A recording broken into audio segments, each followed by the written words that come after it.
ஆயிரம் ஜன்னல் வீடு இது அன்பு வாழும் கூடு. Hi everybody. இன்னைக்கு நம்ம என்ன பார்க்க போகிறோம் அப்படின்னா இன்னைக்கு ஒரு சின்ன வீடியோ தான், ஷார்ட்ஸ் மாதிரி போயிடலாம். என்ன அப்படின்னா டீம் ஒர்க் அப்படிங்கிறதெல்லாம் நம்ம சொல்கிறோம் இல்லையா. டீம் ஒர்க் அப்படிங்கிறது வந்துட்டு நாட் ஓன்லி இன் ப்ரொஃபஷன், பர்சனலாக கூட நமக்கு வந்துட்டு அது தேவைப்படும். ஃபார் எக்ஸாம்பிள் அது எங்கெங்கே அப்படின்னு பார்த்தோன்னா, நம்ம இருக்கிற இடமாகட்டும், நம்ம ஸ்கூல் படிக்கலாம், இல்லை எந்த ஒர்க் பிளேஸ்லையாக இருக்கலாம், இல்லைன்னா வந்துட்டு குடும்பத்துலேயா இருக்கலாம், எங்கே வேணாலும் இருக்கலாம். அப்போது நம்ம ஒரு கலகலப்பான ஒரு என்விரான்மெண்ட்டில் வந்துட்டு வாழ விரும்புகிறோம் அப்படின்னா வந்துட்டு இந்த மாதிரியான முன்னாடி சொல்லுவோம் இல்லையா, ஜாயிண்ட் ஃபேமிலியாக இருக்கணும், தாத்தா பாட்டியோடு இருக்கணும், அத்தை மாமா கூட இருக்கணும், பெரியப்பா சித்தப்பா, அந்த மாதிரி நம்ம வந்துட்டு ஒரு கூட்டு குடும்பமாக இருக்கணும். அப்படின்னா அப்படி இருந்தோம் அப்படின்னா நமக்குள்ளே என்ன ஆகும் அப்படின்னா பகிர்தல் அப்படிங்கிறது இருக்கும். கஷ்டம் அப்படின்னா கஷ்டத்தை பகிர்ந்துக்கிறதுக்கும் வந்துட்டு கஷ்டம் கம்மியாகும், கஷ்டத்தை பகிர்ந்துக்கிட்டோம் அப்படின்னா கம்மியாகும், சந்தோஷத்தை பகிர்ந்துக்கிட்டோம் அப்படின்னா வந்துட்டு பல மடங்காக பெருகும்.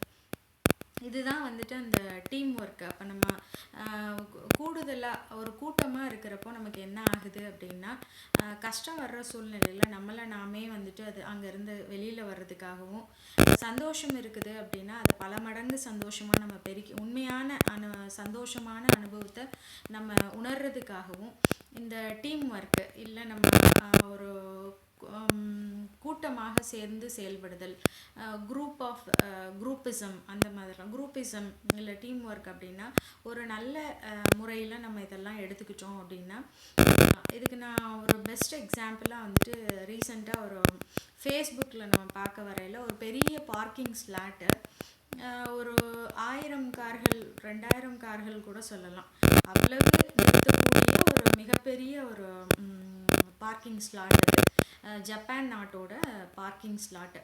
அங்கே பார்த்தோம் அப்படின்னா இப்போது 9 மணின்னு வச்சுக்கோங்களேன், இந்த ஆஃபீஸ் டைம், அந்த ஆஃபீஸோட பார்க்கிங் ஸ்லாட் அது ஒரு பெரிய கம்பெனி. அப்போது அதில் பார்த்தோன்னா 9 மணிக்கு அப்படின்னா சில பேர் 8:30க்கு வருவோம், சில பேர் 8 மணிக்கு வருவோம், சில பேர் 8:15க்கு வருவாங்க இல்லையா. அப்படி வந்துட்டு ஒவ்வொருத்தரும் ஒவ்வொரு ஆஃபீஸ் டைமுக்கு வருவாங்களாமா. அப்போது வரையில் எல்லா நாட்டிலையுமே அப்படி தான்.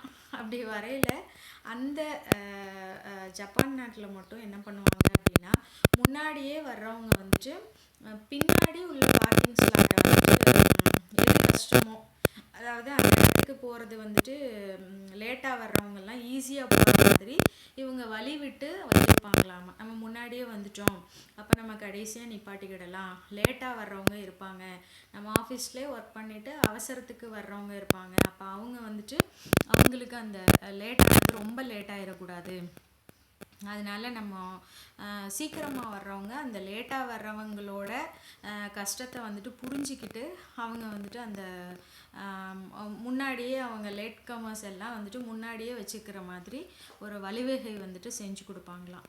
இதுவும் வந்துட்டு ஒரு டீம் ஒர்க்கு தான். நம்மளோட வந்துட்டு பயணிக்கிறவங்க அவங்களுக்கு வந்துட்டு என்ன கஷ்டம் இருக்குது, அவங்களோட கஷ்டத்தை நம்ம பகிர்ந்துக்கலாமா அப்படின்ட்டு. இப்போ நிறைய இடத்துல அதெல்லாம் நடக்கிறது இல்லை, அப்படி தானே. ஒவ்வொரு இடத்துல இவனுக்கு கஷ்டம் இருக்குதா, அப்போ நம்ம இவனுக்கு எப்படி கஷ்டம் கொடுக்கலாம், நம்மளால் முடிஞ்ச அளவுக்கு நம்ம என்ன அதை பண்ணலாம் அப்படிங்கிற மாதிரியான நிறைய நம்ம ஒவ்வொரு மனிதர்கள்ட்ட ஒவ்வொரு மாதிரி நமக்கு வந்துட்டு இந்த மாதிரி அனுபவங்கள் இருக்கும். நம்மளால் முடிந்த வரை வந்துட்டு நம்ம என்ன பண்ணணும் அப்படின்னா, ஓகே நம்ம இதை பண்ணணும் அப்படின்னா அவங்களுக்கு கொஞ்சம் அது சிரமம் தராமல் இருக்கும், நம்ம வந்துட்டு நமக்கு இதை பண்ணிக்கிறதுல ஒரு சிரமமும் கிடையாது, ஆனால் அவங்களுக்கு வந்துட்டு அது கஷ்டத்தை கொடுக்கலாம் அப்படின்னு நினச்சிச்சின்னா முடிந்த வரையிலும் நம்மோடு பயணிக்கிற மனிதர்களுக்கு வந்துட்டு நம்ம நல்லதையே வந்துட்டு செய்வோம். அது வந்துட்டு நமக்கு முகம் தெரியாத பல மனிதர்கள் நமக்கு வந்துட்டு அந்த உதவியை வந்துட்டு கம்பல்சரி அது திரும்ப செய்வாங்க. இதனால தான் வந்துட்டு இந்த மனித குலம் வந்துட்டு ஒரு மனிதாபிமானத்தோடு நம்ம நடந்துக்கிடணும் அப்படிங்கிறது. அப்போ டீம் ஒர்க் அப்படிங்கிறது it is a humanity based, ஒரு மனிதாபிமானம், மனிதம் சார்ந்த ஒரு தன்மையாக தான் வந்துட்டு நம்ம இதை பார்க்குறோம். ஸோ நம்ம மனிதாபிமானத்தோடு நடக்கிறோம் அப்படின்னா கர்மான்னு சொல்கிறோம் இல்லையா, நம்ம என்ன செய்கிறோமோ அது வந்துட்டு நமக்கு நடக்கும். நம்ம முடிந்த வரையிலும் பிறருக்கு வந்துட்டு உதவி செய்யலாம், உபத்திரவம் கொடுக்காம இருக்கிறோம் அப்படின்னா நமக்கு நல்லதே நடக்கும். ஸோ எண்ணம் போல் வாழ்க்கை.